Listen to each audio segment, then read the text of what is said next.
May the 4th be with you. We hope you started the new month strong with tons of hope and a good game plan. For now, we keep you company in the next hour. Ako po, si Denise Tan. Hello, Denise Tan. Lourdes de Vera naman po ang aking pangalan. Ika-4 na araw na tayo ng masayang buwan ng Mayo. Star Wars Day ngayong A4 na hindi nakasulat sa anumang kalendaryo. May the 4th be with you. Dapat kang batiin. Lalo masaya kung isipin kung ito'y bibigkasin ni Coco Martin. Pero mas mahalaga sa akin na birthday ngayon ng National Artist for Literature natin, si Nick Joaquin. Ito na ang programang may saber na hindi light. Kami po ang Afternoon Delight.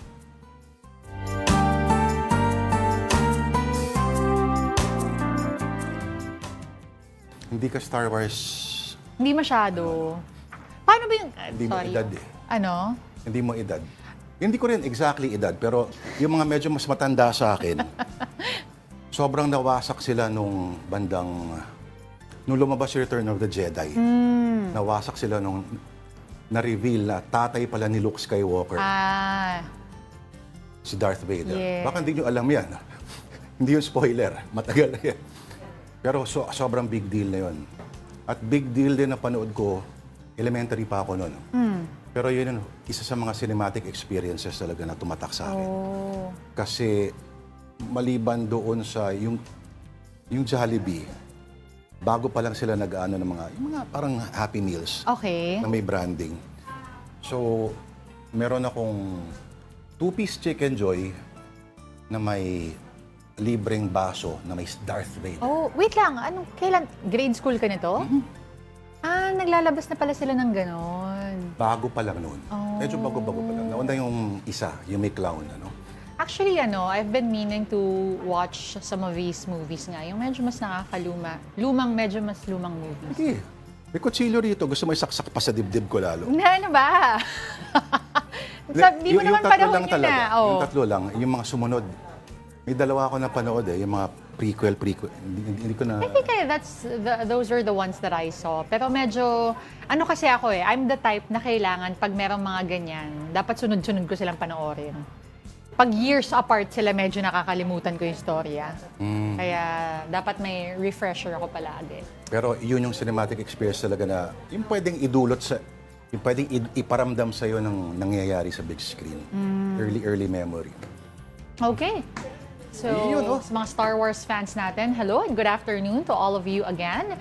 It is the first Monday of May and let's talk about the victories to start the show right. Madami tayo niyan. Unang-una, it is the 4th of May. So worldwide, it is considered as the Star Wars Day. Ayan, fans po ba kayo ng Star Wars? Do let us know in the comment section below at bakit. Ano yung pinakatumatak din sa inyo dun sa Star Wars trilogy? Ay, hindi pala siya trilogy. Ang dami nga pala noon, no? Nung panahon na yun, talagang what really matters is yung first 3 movies. Yes, oo. A New Hope, Empire Strikes Back, tsaka Return of the Jedi. Pero, partner, alam mo ba na ang merong infused with mythology talaga tong purig na Star Wars? Talaga ba?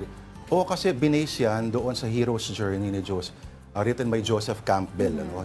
Plus, kumuha siya ng inspiration din sa Japanese cinema. Si C-3PO at si R2-D2 are inspired by 2 characters from Kurosawa's film na Fortress of Doom? Fortress of Solitude, iba pala yun. Basta, yun. Malalim ang pinaghugutan niya. Tas, alam mo ba, dalawang studios ang tinanggihan ito. Kasi sabi nila, hindi magkiklik yan. Hindi nakita yung vision. Space opera. Makikita mo palagi sa kasaysayan ng entertainment, yung mga groundbreaking na mga proyekto, sila yung hindi nare-recognize sa mga diretso mag-isip, badikaho na mag-isip. Oo. Parang Pwede Twilight nakita Zone, yung among many other projects. That's right. Okay. So aside from that, the next victory that we have is for the Atin Ito Coalition. In response to the unfulfilled promise of former President Rodrigo Duterte to jet ski to the West Philippine Sea and plant a Philippine flag in one island, si Akbayan Representative Dada Kiramna ang gumawa para kay Digong.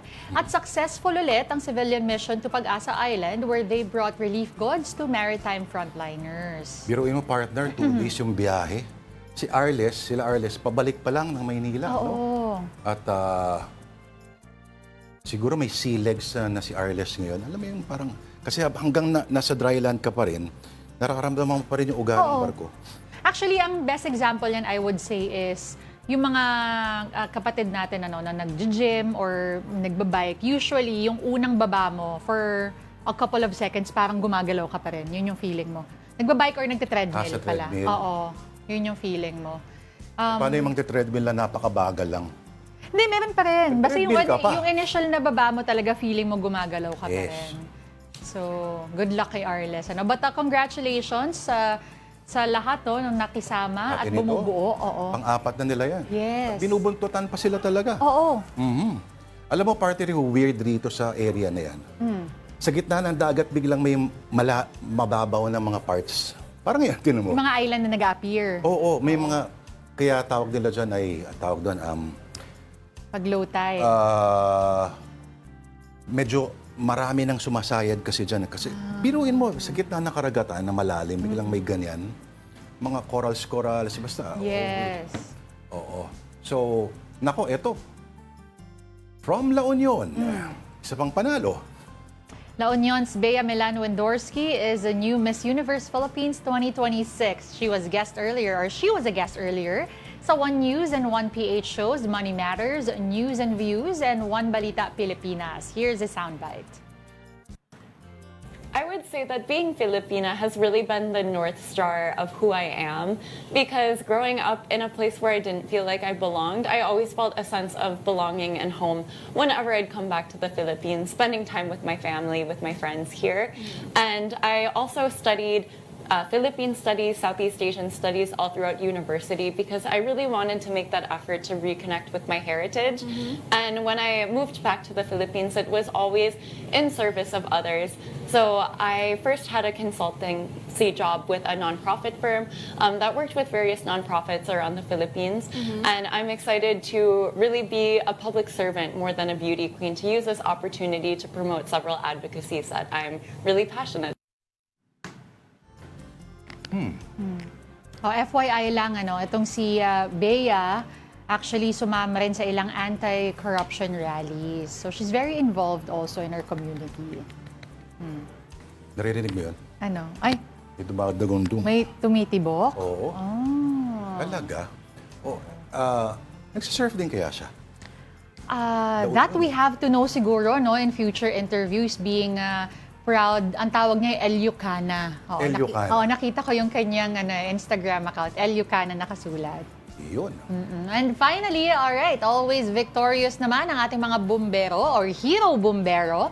Today is International Firefighters Day. Palakpakan po Yay! natin at saluduhan ang ating mga firefighters who are risking their lives for our safety. Partner, mabuhay sila. Sunod-sunod na mga sunog na yun. Oo. Grabe. Minsan madaling araw, patulog ka na. Tapos biglang meron, Oo. Pero partner, hindi yan hindi biro yung trabaho ngayon. At kung panoorin yung pelikulang Backdraft, Ay, oo. mararamdaman mo talaga yung panganib talaga. At sa totoo lang, pag mag-cover ka sa mga police reporters, alam niyo, ang layo-layo nung sunog na nangyayari. Pero yung swelas ng sapatos mo, nararamdaman mo parang natutunaw. Yun pala yung tubig na dumadaloy galing dun sa may sunog. Ganun siya kainit. Kasi sobrang init na. Oo. Tsaka para lang, kasi 'di ba parang iniisip nila yung pag pumasok ka lang delikado, pero syempre it's not. Basta you're in the vicinity of let's say a big fire, talagang you're risking your life na for other people. And this is what they chose to do for all of us. Kaya partner, doble ingat sa mga kapatid natin. Kung akala ninyo, wala lang, kandilang naiwan. Naku, Diyos ko, tandaan natin, malalaki yung mga conflagration na nagsisimula sa isang maliit na spark. Oo. Tsaka hindi ganun kadaling patay ng sunog, Oo. ha? Because the wind is a big factor as well. Alam natin yan, partner. Tapos, mas mabuti pang manakawan kaysa masunugan. Oo. Pero yung iba, kaya malalaki ninanakaw talaga, At halos wala nang tinitira. Pero sa sunog, ganun din nangyayari kasi talagang wala. Meron akong may dating dean ng isang kolehiyo sa universidad natin, partner. Sa Makata siya. Sunugan sila noon, si Dr. Ophie Di Malanta. May maganda siyang tula after na malaki kasi yung bahay nila noon. Nung nasunugan sila, for the first time na nakita niya, ganda ng buwan. Doon niya na-realize na for the longest time, itong bahay niya pala umaharang doon. Parang kumbaga it's a poem about a discovery of self. Na parang tanggalin mo lahat yung mga strictures na nakapaligid sa buhay mo, makikita mo yung ganda. Parang wala kang distractions. Parang zen siya zen na tula siya Well, that's one way of dealing with the situation at hand. But okay, let's deal with the headlines at this hour. The House Justice Committee has unanimously approved its report and the articles of impeachment against Vice President Sara Duterte. And for the details, we have mobile journalist Amy Atienza. Amy, magandang umaga. Hapon pala. May tanong lang muna ako. Go ahead. Amy, 39 lang ang members ng House Justice Committee. Bakit 55 yung bumoto? At ano ba yung point ng karagdagang pagboto pa ng mga deputy speakers? Yes, good afternoon, Lord Denise. Para nga muna sagutin yung question ni Lord. Actually, kahit 39 lang yung members ng House Justice Committee, syempre invited pa rin at kasama sa botohan yung mga ex-official members. So yan yung mga deputy speaker, majority leader na pwede nga bumoto at makisama dito sa pagdinig ng House Justice Committee tungkol sa impeachment ni Vice President Sara Duterte. And very significant nga din itong number na to, dahil kung nung nakaraang pagdinig noong April 29, 53 lang ang umaproba o bumoto doon nga sa may probable cause itong impeachment ni VP Sara. Ngayon, nasa 55 na siya. So, nadagdagan ng dalawa. Kung titingnan din natin, nasa 106 actually lang yung kinakailangang boto sa House plenary session para nga magtuloy-tuloy itong impeachment ni Vice President Sara Duterte pagdating sa Senate Impeachment Court. So, technically, ayun, may mga members talaga, may mga ex-official members talaga na dumadalo din dito. And actually, welcome din kung makikita nga din natin ng past hearings, may mga non-members din na pwedeng gumawa ng manifestations, hindi nga lang pwedeng sumali sa botohan ng House Justice Committee. Si Paolo Marcoleta ba pinaboto? Wala, hindi pwedeng bumoto si Paolo Marcoleta, pero pinapakinggan naman yung manifestations niya, narinig nga natin. Correct. Kahit yung mga pop culture references niya, talagang na-acknowledge naman ng House Justice Committee. Okay. Amy, okay, so 55 out of 55. What happens next? Ano ba yung timeline sa plenary? And are there any factors na pwedeng mag-cause ng delay? Ano bang mangyayari dito? Well, technically, kwento ko lang din muna. Itong committee report kasi, ito yung nagsisilbing document na naglalaman nung resolution na ipapasa nga nitong House Justice Committee bago itakda itong articles of impeachment. At kanina, nung nagkaroon tayo ng ambush interview, kasama nga si ML Party List, Representative Laila De Lima, nabanggit niya na 4 yung articles of impeachment na ipapasa nga sa plenaryo at ito yung sa misuse and abuse of confidential funds, sa unexplained wealth ni Vice President Sara Duterte, pati na rin yung bribery and corruption, at saka yung grave threat na binigay niya nga sa executives ng ating bansa. So yun yung 4. Well, initially, nasa 7 yung articles of impeachment, pero kinailangan na nga din nilang i-consolidate yung Saballa et al. At Cabrera complaint. At yun nga yung itataas nila sa plenaryo. Yung timeline expected tomorrow daw ay hopefully masimula na nga at maitaas na ng Committee on Rules ito sa plenary session ng Kamara. And syempre, maririnig pa natin yung manifestations ng non-members at yung hindi miyembro hindi ex-official members dito sa House of Representatives. So maririnig natin yung manifestations nila, kung ano nga ba yung magiging pahayag nila. Kanina, bago ako umere dito, narinig na natin si Representative Egay Erice. Sinabi niya na hindi daw siya actually magpapartake dito sa magiging botohan sa plenaryo dahil naniniwala siya na yung accountability kay Vice President Sara Duterte dapat daw ay after na lang ng kanyang termino bilang Vice Presidente. Pero we're gonna look for answers dahil mag-o-open din ito ng doors, lalo na dahil nagpahayag na nga rin siya ng kanyang si VP Sara, nagpahayag na rin siya ng kanyang desire to run for presidency for the 2028 national elections. So confident din naman daw yung mga mambabatas na makukuha yung 106 dahil nga ngayon nadagdagan na ng 2 mambabatas din yung bumoto para nga sa impeachment ni VP Sara. So magtutuloy-tuloy yan, maririnig natin yung manifestations, statements or comments ng ilang mga mambabatas sa plenary sessions dito sa Kamara na usually nagsistart din ng 3 p.m. So every Monday to Wednesday. And expected na by May 11, doon na magkakaroon ng botohan mismo para nga dito sa impeachment ni VP Sara. Sa tanong ni Denise, Amy, ako nasagot na ba niya? Yung pagkakalendaryo daw. Actually, dito, technically, dahil nga natapos today yung committee report, bukas naman dun expected na magsimula nga itong plenary debates kung may tataas na din ng Committee on Rules, itong articles of impeachment or itong committee report ng House Justice Committee sa plenary session dito sa Kamara. And technically, pagkatapos ng bukas, may plenary session pa ulit sa May 6 wherein expected ulit na magkakaroon muli ng debate dahil nga magiging mahaba ang diskusyon din ito dito mismo sa Kamara. And yun nga, by May 11, doon expected talaga na magkakaroon ng voting. Titingnan natin kung may equalize or mapapantayan yung 215 congressmen na nakuha nila last year sa impeachment ni VP Sara para nga magtuloy-tuloy ito sa Senate Impeachment Court.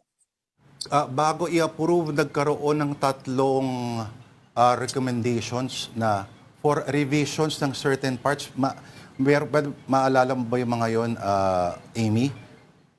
May naalala ko, Lord, actually yung isa kanina binanggit din ni Representative De Lima.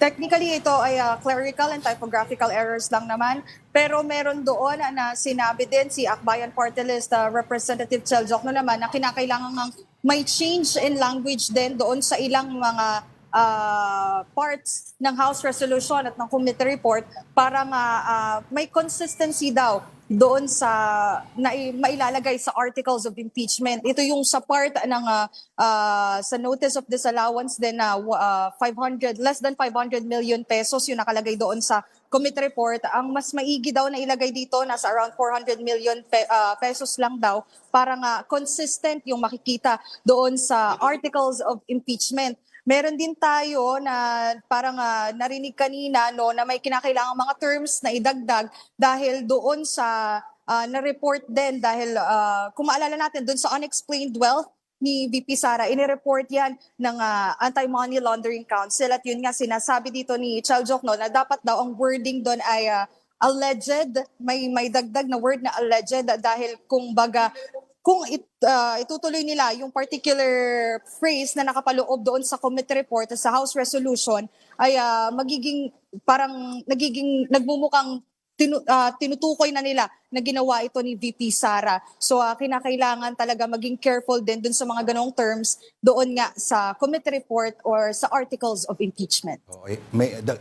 Lasa lang, pangatlo ay si ACT Teachers Representative Tino. May dinagdag din na revision. Pero on that note, maraming salamat sa iyong ulat ng ating mojo sa Kongreso, si Amy Atienza.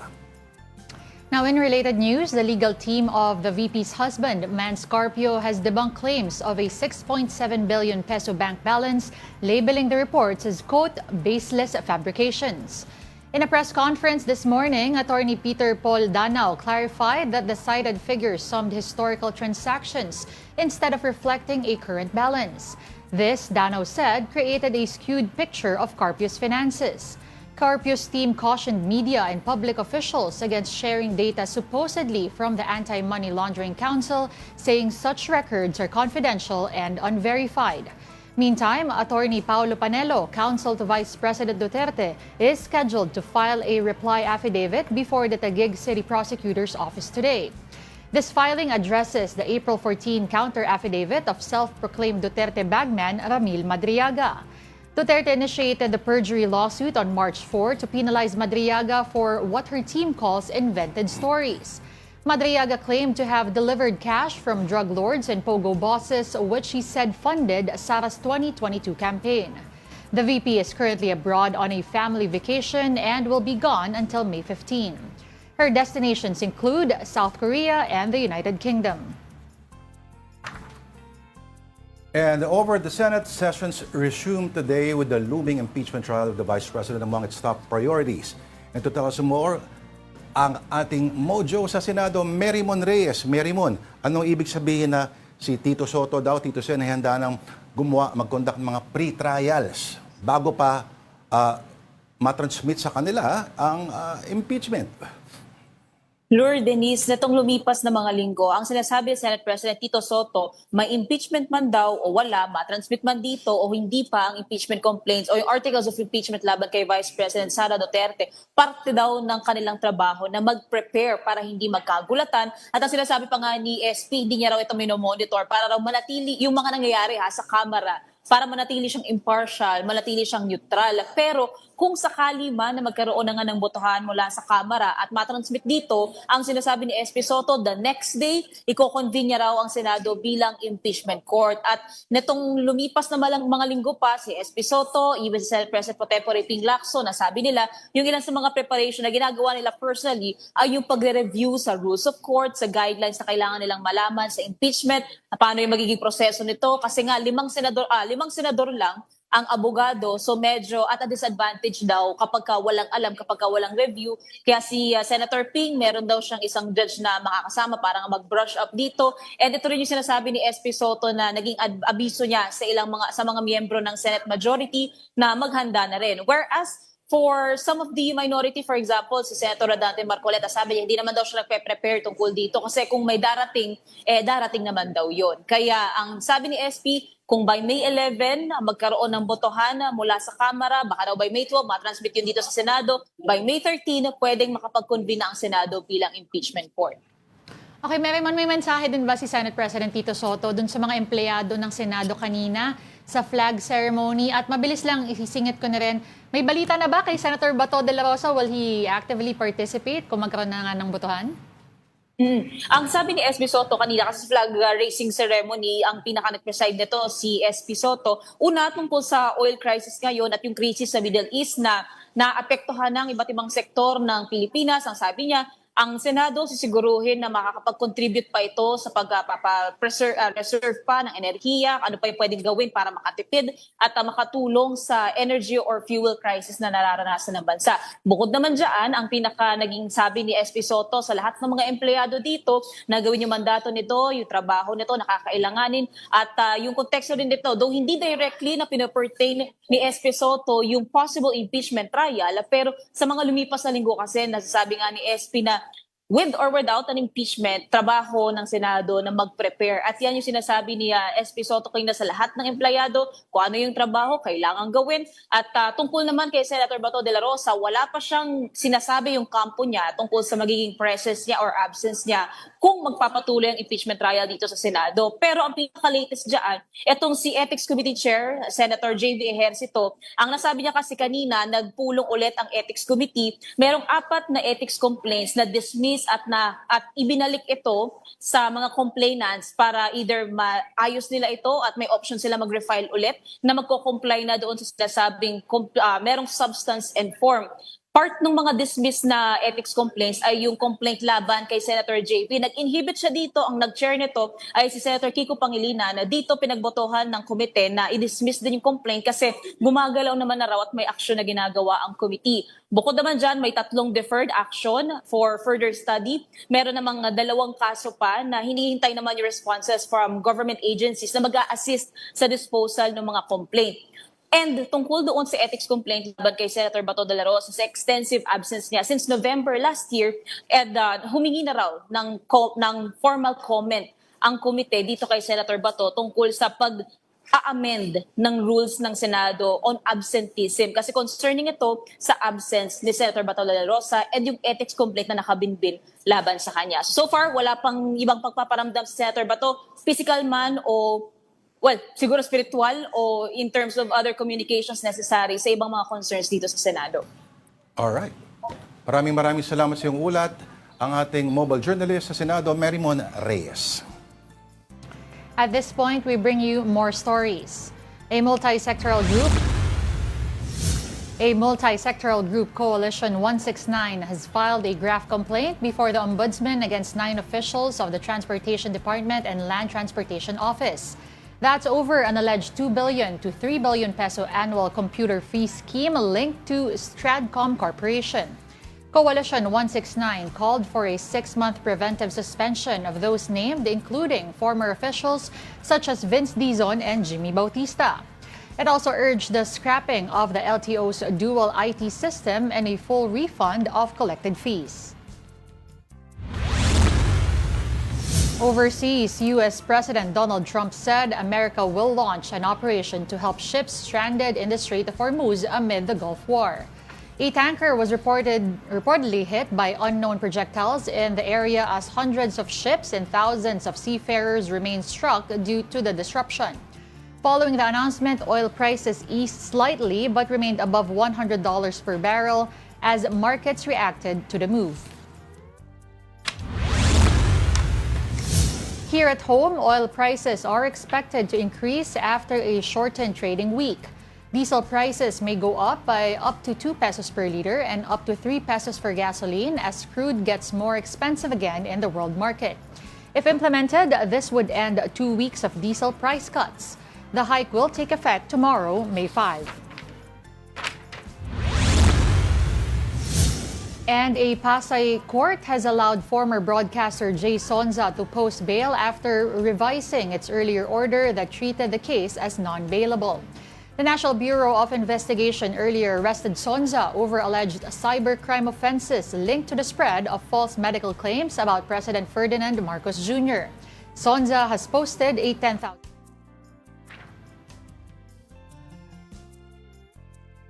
And we have breaking news. A magnitude 6.1 earthquake struck off San Julian town in eastern Samar. We will have more details for you as soon as they become available, so stay tuned to One News. For now, we need to take a quick break. Magbabalik po ang Afternoon Delight.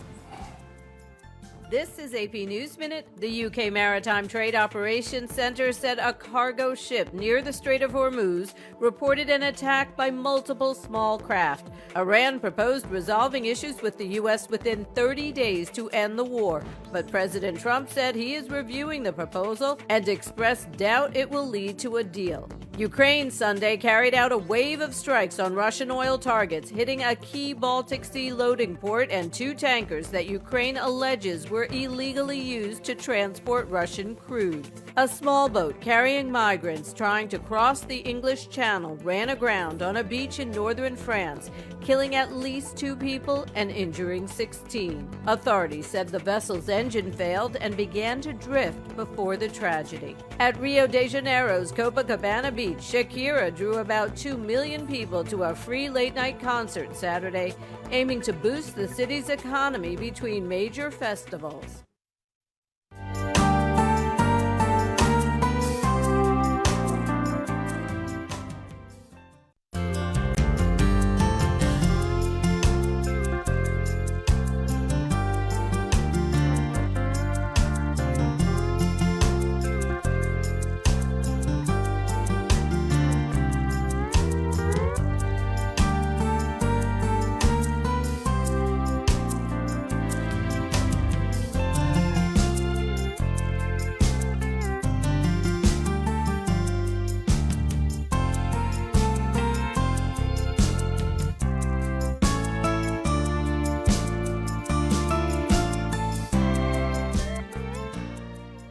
And this is still Afternoon Delight on One News. Ako po si Lord de Vera. At ako naman po si Denise Tan. Magandang hapon pong muli. Alright, more stories. President Marcos assured that the government is closely monitoring the situation in the Bicol region following unrest from Mayon volcano. And mobile journalist Julie Baiza reports.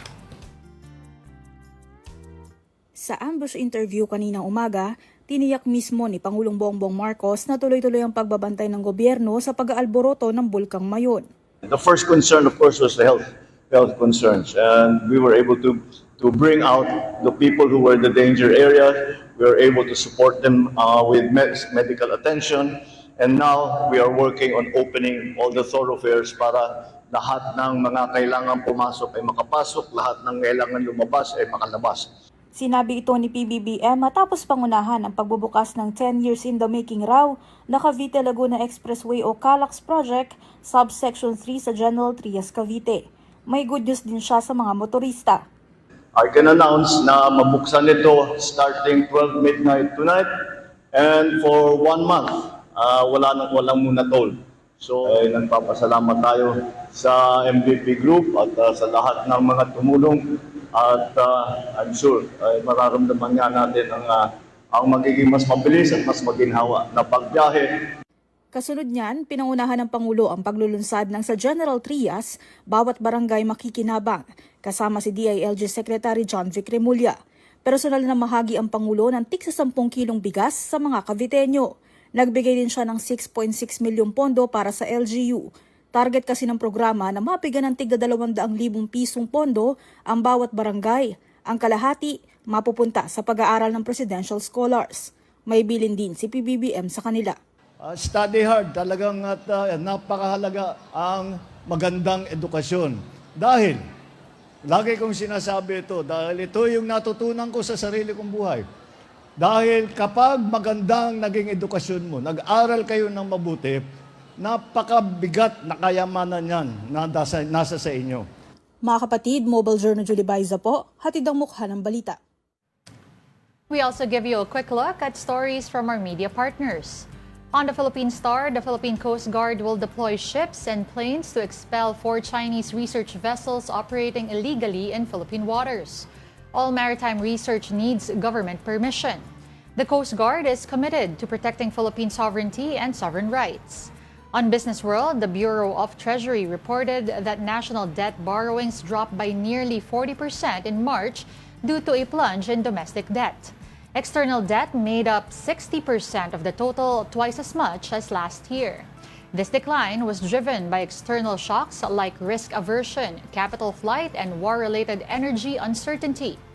For more details of these stories, you can visit the social media pages of the Philippine Star and Business World. Do check out as well the social media platforms of One News PH for the very latest news.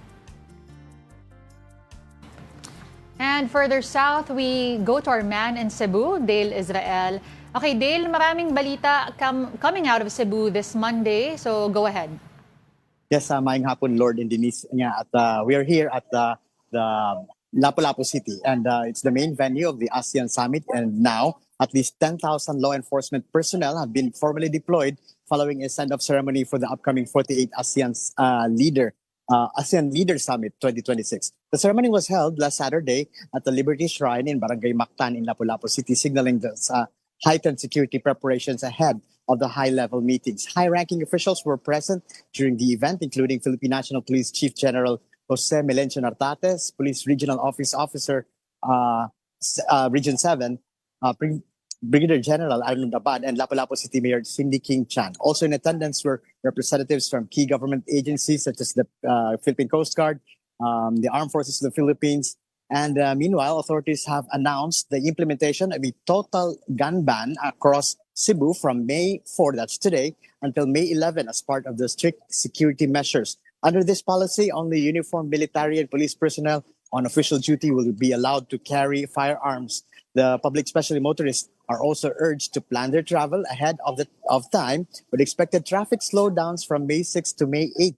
That's a stop-and-go traffic anticipated in key areas including Barangay Ibo, Barangay Buaya, Mactan, Punta Engaño, and Marigondon. Those are areas particularly near Mactan New Town where the ASEAN meetings will be held.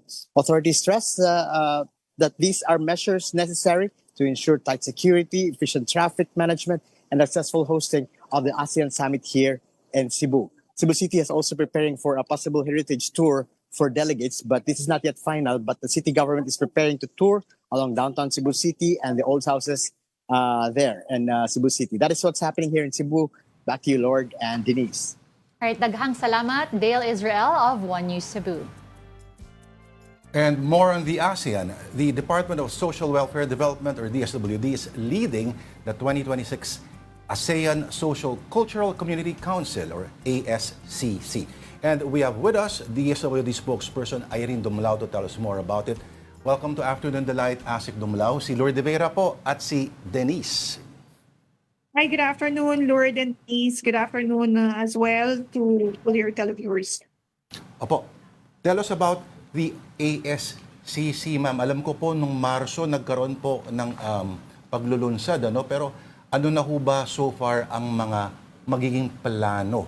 Pagdating din po dito sa yung RISE na tinatawag at yung tema for this year. Yes, that's correct, Lord. This year nga, DSWD is taking on the chairship para doon sa ASEAN socio-cultural community na kung saan nga po yung ating strategic priorities are on peace and security, wherein we're championing peace and regional stability through dialogue, adherence to international law, and of course yung strengthened cooperation on emerging and non-traditional security threats. Nandyan din of course yung sa prosperity, wherein we wanted to build systematic connections towards a shared prosperity through economic integration, gayon din po sa digital information and inclusive and sustainable development that would definitely benefit all Asian peoples. And of course, yung people empowerment, yung empowering Asians people by fostering social inclusion, protecting vulnerable groups, and protecting a sense of shared identity and community. It's good, Lord, na mention mo yung na-mention mo yung rice. Apo. That's actually dyan naka-anchor yung ating pong Asian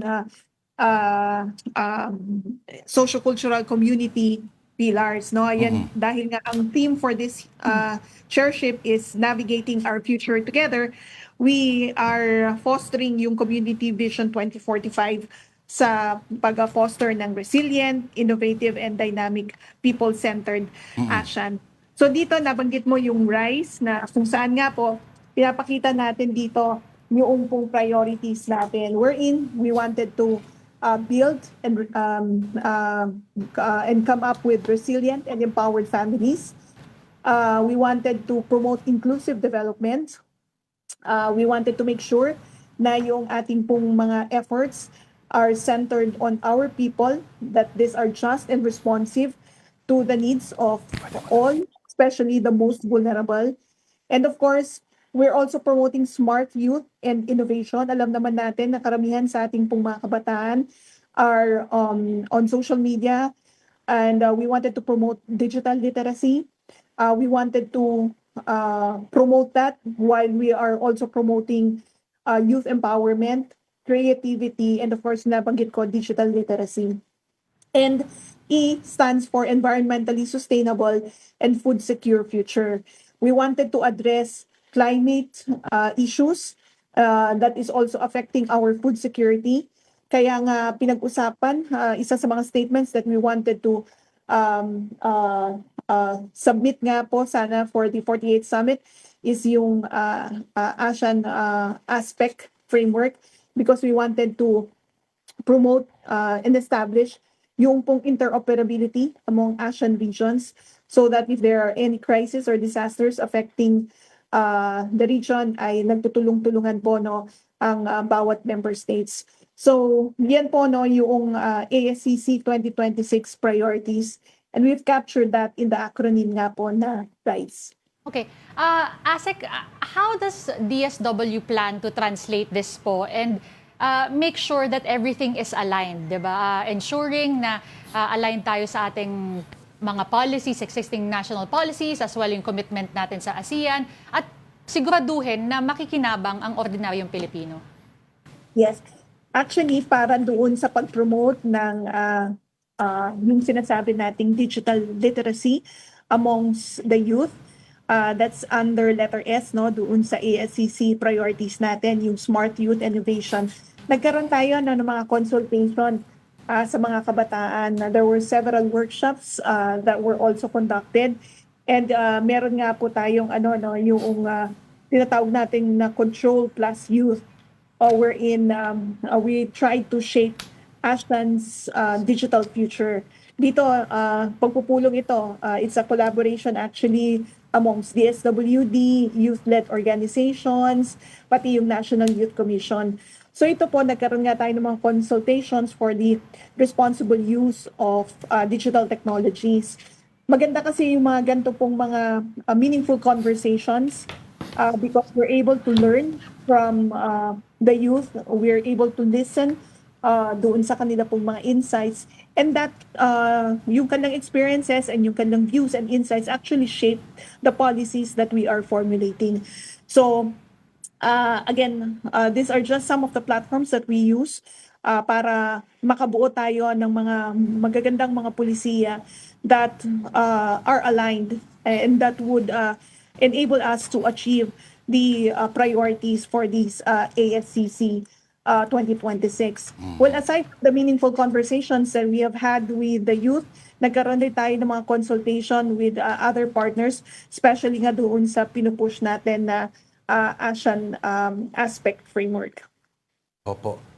Ma'am Irene, yung ibang mga nabanggit nyo po, siguro marami po magtataka na, okay, digital literacy, hindi ho ba DICT o probinsya po, kumbaga, yan po yung paksa na saklaw po nila. At ma'am, ito ho ba may kailangan pong ilabas sa pondo mula sa DSWD? Kasi baka nagtatanong din po yung mga kapatid po natin na naalala nyo nun, yung mga nangangailangan din na ayuda po.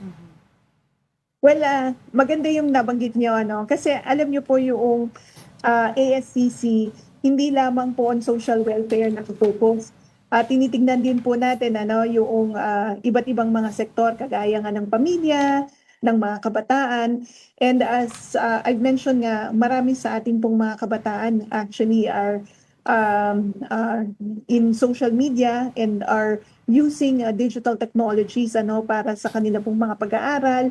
And sabi nga po natin, because of the various platforms that they use, yung mga online platforms that they use, nakikita natin na kinakailangan din na maturuan din natin, magabayan natin po yung mga kabataan because there are a lot of innovations that may be inspired in using technology, hindi po ba? So, we wanted to guide them para ma-maximize yung use ng online platforms but at the same time, naproprotektahan din po sila from the threats posed by these technologies. This is some of the efforts that we're doing because we wanted to really capitalize on the talents and skills of the youth. And of course, sabi nga natin, sa mga panahon ngayon, nagagamit na natin yung artificial intelligence. So, we wanted to maximize the benefits of that platform para makatulong din sa pag-drive ng innovation at pag-produce pa ng mga proyekto, mga programa that would inure eventually to the benefit of the youth. Opo. Multitasking ang ahensya ngayon. Ma'am Irene, nagpapasalamat po kami sa inyo. Naka-preposition na yung aids dyan sa Mayon area po, habang marami po kayong responsibilidad. Pero maraming salamat po sa inyong oras. Thank you for joining us today, DSWD spokesperson Irene Dumlao. Thank you, ma'am. Thank you very much, Lourdes and Denise, for having us this afternoon. All right, this is Afternoon Delight on One News. We just need to pause for another break. We'll be right back.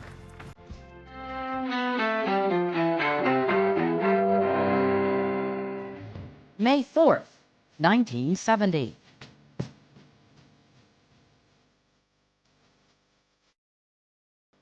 A protest against the Vietnam War turns deadly at Kent State University in Ohio.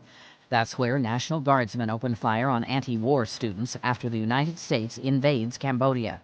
4 students are killed. 9 others are wounded in the shootings, sparking further unrest on America's campuses. 1979. Margaret Thatcher becomes Britain's first female prime minister. That happens when her Conservative Party ousts the Labour Party from power in parliamentary elections. I'll strive unceasingly to try to fulfill the trust and confidence that the British people have placed in me and the things in which I believe. 1886. In Chicago, a labor demonstration for an 8-hour workday turns into a riot when a bomb explodes at Haymarket Square. The violence kills 7 policemen and injures 60 others. 1961. During the Civil Rights Movement, a group of Freedom Riders leaves Washington, D.C. for New Orleans. They face violence in the South as they challenge racial segregation on interstate buses and at bus terminals. In 1927, the people who bring you the Oscars, the Academy of Motion Picture Arts and Sciences, is founded. Today in History, May 4th. Camille Bohannon, The Associated Press.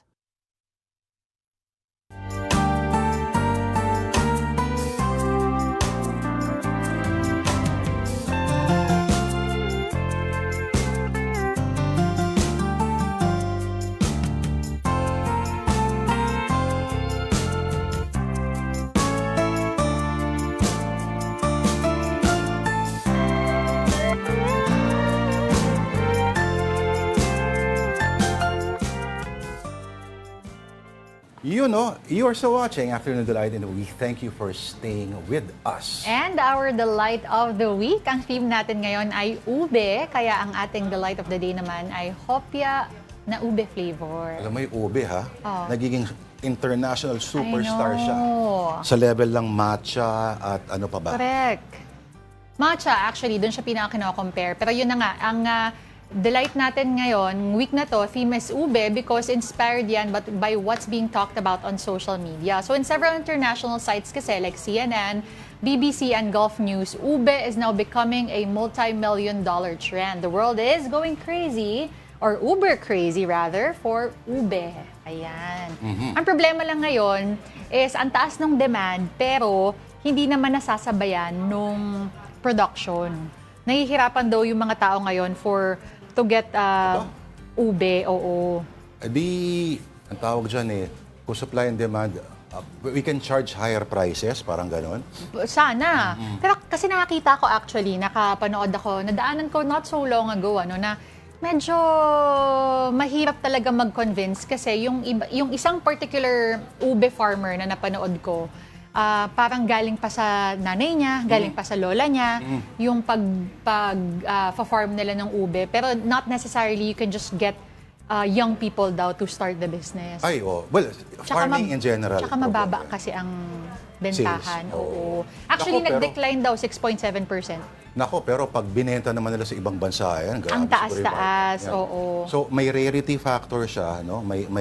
Pero, alam mo, partner, ewan ko, pag natikman nila lalo yung ubeng halaya, na medyo mahirap gawin yun, kasi halo ka ng halo talaga ron. Yung braso mo ron, Dale, ay talagang Ikaw, Dale, ha? mapapagod talaga sa kahahalo. Oo. So, para sa akin, napaka-magical ng lasa ng masarap na Masarap ube naman halaya. talaga. Oo. Yung konting-konti lang na idadab mo sa ibabaw ng halo-halo, ay! Ang sarap, oo. Kaya may dahilan kung ba't mahal siya. Pag binili mo sa Baguio, di ba, yung ganyang karami. Kasi may gatas yun at napakarami pang iba. Purple yam, ang tawag sa Amerika. At doon pa yan talagang, well, there's a Pinoy restaurant sa New York City called Purple Yam, Pinoy restaurant na may Michelin starred siya, kung hindi ako nagkakamali.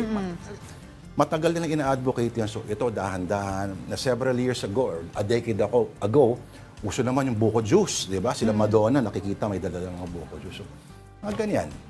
Tapos lumpia. So ngayon, ube. Ube or not Pero ang ube. dami kasing versions ng ube ngayon sa States specifically, no? Kahit Talaga? nga sa Trader Joe's. Iba na yung, Ay, wala na, Trader Joe's. Iba na yung ng ube. But anyway, hopefully more people appreciate ube. Kasi ano bang alam mo na pagkain na ganyan ang kulay? Oo nga eh. Di ba? Kaya din siya sumikat feeling ko because of its vibrant color. Madami talagang natutuwa posting it on social media. Sa nature kasi, anything na may kulay blue, purple, ganyan, ay danger sign. Ibig sabihin, it's either rotting, it's either Poisonous. fungal Oo. or poisonous. Pero ito iba Di ba? Parang bright purple, etc., etc. Yes, but speaking of being bright, nako, bright colors ang makikita nyo with Marikina shoes being tapped for Miss Universe Philippines. So tingnan nyo Diba? naman, titingkad ng kulay. Gawang Marikina. Yes. Ito yung sinasabi nila talaga, love local. Sana, alam mo, ibang bansa talaga kailangan mo na mag-recognize. Buong mundo, ibang bansa kailangan makarecognize ng mga produkto natin bago natin pansinin Hindi, locally. kasi sanay kasi tayo dito sa Pilipinas na parang, imported, good quality yan. Yun ang laging naiisip. totoo. Oo, baliktad. Oh, Kailangan lang hanapin. Ang sana maging spark ito ng muling pagbuhay ng Marikina shoe industry kasi mga anak na ngayon yung nagpapatakbo. No? Oo. At sana ay hindi makalimutan itong art nila ng cobbling. Yan. Okay. And now we move on to the world of sports. The longest leg of the 14th-stage MPTC Tour of Luzon reached the coastal town of Pagudpod, Ilocos Norte this afternoon. Mobile journalist Denise Valdez-Sancho gives us an update. Denise, what can you tell us at gaano nga ba ka-challenging ang race na yan lalo't napakainit pa Gaano naman kainit ngayon? dyan? Oo. Hi, Lord. Denise, good afternoon. Mainit-init dito siguro around 32 degrees Celsius based din sa race statistics kanina. Pero mas lamang ang pagiging mahangin dahil nga nandito tayo sa northernmost part ng Philippines at the municipality of Pagudpod. And yes, this is the longest stretch yet, or actually the longest stretch in the whole Tour of Luzon. That's from Tuguegarao to Pagudpud, the stage 6 of the Tour of Luzon 2026 dahil 228.8 kilometers ang tinakbo ng ating mga siklista kanina going here to Pagudpud. And like I mentioned, no, hindi lang init yung naging kalaban nila, kung hindi yung malalakas na hangin going here at maging yung paahon na mga daanan at mga pa-zigzag na roads going here to Pagudpud. But one cyclist from Korea emerged from Seoul cycling team, that is Min Kyung-ho. Min Kyung-ho here clocked a total of 5 hours and 13 minutes and 12 seconds. At ayan ay isang breakaway na panalo dahil nag-iisa siya out of the peloton or from the bunch na nanaig dito sa finish line, Lord Denise. Oo. Meron diyang part sa Pagudpud, yung literal na pinaka-northernmost. Ang ganda-ganda ng coastline talaga, napaka-scenic. Yes. Yun ba nadaanan o dadaanan ng race? Marami silang nadaan ng scenic routes. Siyempre, nadaanan nila yung Patapat Bridge, Yes. no? Dati, kinukwento ng mga riders dito nung panahon pa ng mga Marlboro Tour. Ito yung isa sa pinakamahirap na daanan. Pero kasi ngayon, meron na tayong bridge or daanan elevated going here to Pagudpud using the Patapat Bridge. So, mas mahihirapan talaga or mas nahirapan yung riders natin aside from the elevation na umabot ng 1,097 meters, yung hangin talaga at yung iba pang mga paahon at paliko-liko at masisikip na daanan going here to Pagudpud. Yesterday, yung nanaig sa stage 5 na si Ivan Anisimov from UAE cycling team naman second ngayon. At nanguna nga itong si Korean cyclist natin na si Min Kyung-ho. Kanina kinukwento niya, no, hindi naman talaga siya road cyclist. Mas sanay daw siya sa track dahil isa siyang track cyclist. Kaya napakahaba raw ng more than 200 kilometers para sa kanya. Pero kasi humataw na agad siya from the group going to the finish line. Kaya in the end, siya yung nanguna. Wow, matindi Okay, mula dyan sa Pagudpud, saan ang next leg?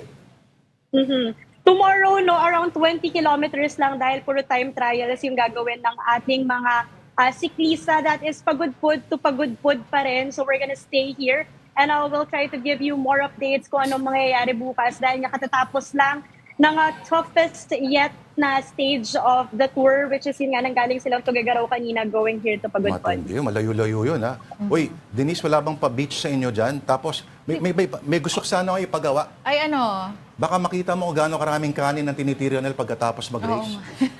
Actually, no, carb loading before and after Yan. race. Pero mas masagana sila dito sa empanada, Lord. Sarap naman. Hindi, singit ko lang, Denise. Ano ba yan? Tama ba? Pagudpud, tapos pababa ng Papaway, Palaon yun? Yun nga ba yung ruta? Tama ba? As of latest, ang nandito lang right now is Pagudpud to Pagudpud. I'll confirm that later in more of my reports. Pero ang alam natin, Denise, these are gonna be time trials. So around 20 kilometers lang siya. If I'm not mistaken, 22 kilometers. So these are gonna be time trials. Yung mga siklista natin, they're gonna be by batch. Compared dito sa mga nakikita natin na sprinting and climbing dahil nga mahahaba yung naging stages for at least from stage 1 to stage 5. So we'll keep you posted. Hindi pa sila nagko-Cordillera area, no, Denise? Hindi pa. Around stage 10 to 14 pa to. So doon sila iikot going to Cordillera and of course the finish line na Baguio. So hopefully ito malamig-lamig na pero mas maraming paahon. Kaya ang sabi nga ng mga analysts natin dito, most likely syempre malaki yung leverage ng mga climbers dyan. Yun din yung inaasahan kanina yung mga sanay na umahon ng mga siklista, sila yung mananaig dito.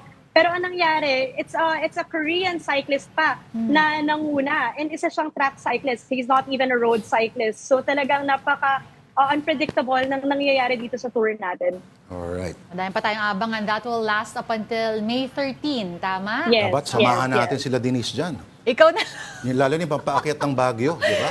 Ang Antayin init natin sila yan. sa Baguio. 2,000 kilometers daw yung ruta. Sa Baguio tayong doon lang ihintay. tayo.